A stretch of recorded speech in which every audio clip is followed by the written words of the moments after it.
Magandang araw sa inyo mga guys. Mayroon tayong Ho dito na nagda-drive yung dashboard niya at hindi umaandar kasi hindi kakagat yung starter niya kapag nagda-drive yung dashboard. Tulad nito, yung dashboard nag-drive siya kahit yung cambio niya nasa neutral naman, pero sa dashboard naka-drive.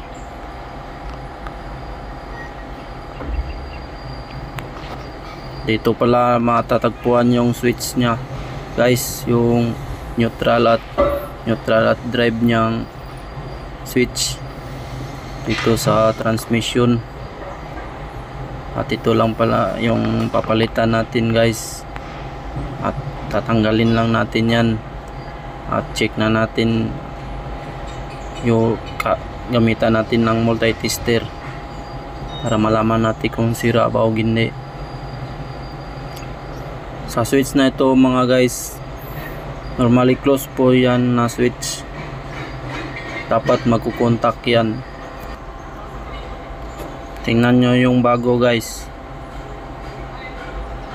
contact siya at mawawala lang yung contact niya kapag napindot yung switch kasi normally close po siya. So yun na guys, sira talaga yung switch niya guys, kailangan na talaga natin palitan. At goods na yung bago guys, ikakabit lang natin to sa unit guys para andar na, para matesting natin yung unit, andarin natin. So ayun na guys, nakabit na guys. Tingnan natin sa dashboard kung neutral na ba yung indicator nya.